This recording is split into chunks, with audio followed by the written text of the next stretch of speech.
Hello, this is Kat Owens of Group 7 and 9, demonstrating the single cycle FPGA board and the errors within it.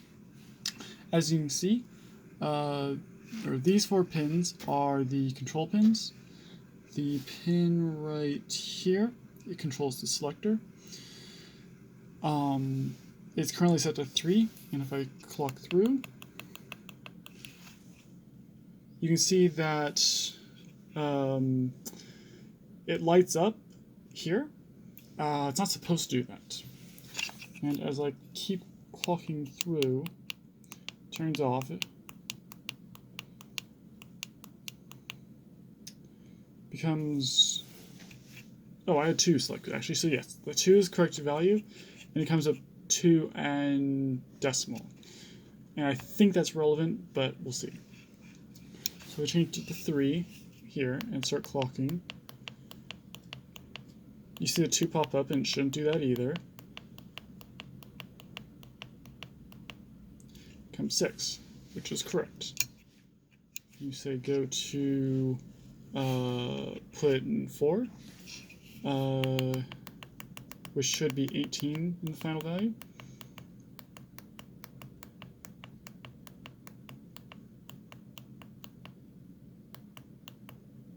Yes, and there's 18.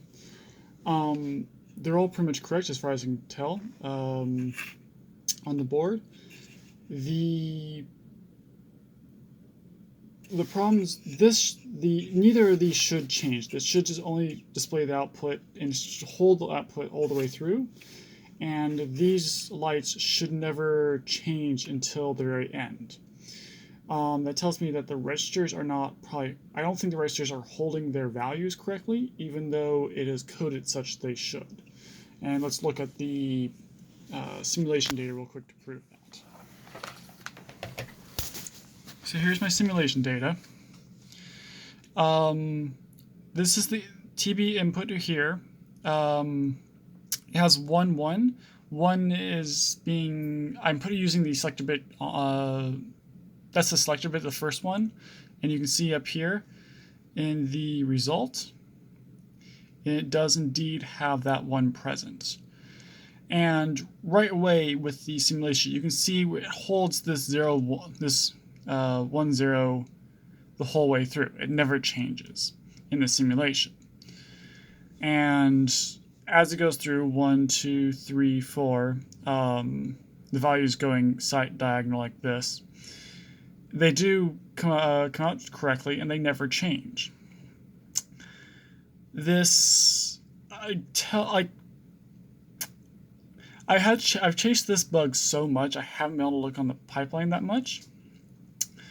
And even if the pipeline got working, we couldn't, it wouldn't work on the FPGA because of this bug fully.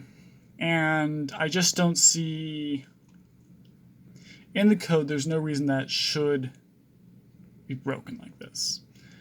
And the simulation works fine, it's just that the hardware does not. If we open up to my, this is what Mio shows, you can see that the GPIO 1, it's receiving the changes as my test goes through. It's receiving the 1, 0 here, which is just because it's looped. In my test, I have it looped around as though like it does in the top file, just to make sure that wasn't causing the problem. The O2, GPIO 01 and O2 here are also staying stable. GPIO data, like the data where it's actually like it's going to go up into the mux the outputs read data. You see read data changes a bunch here. You can just like zoom in. You can see read data does change a bunch, and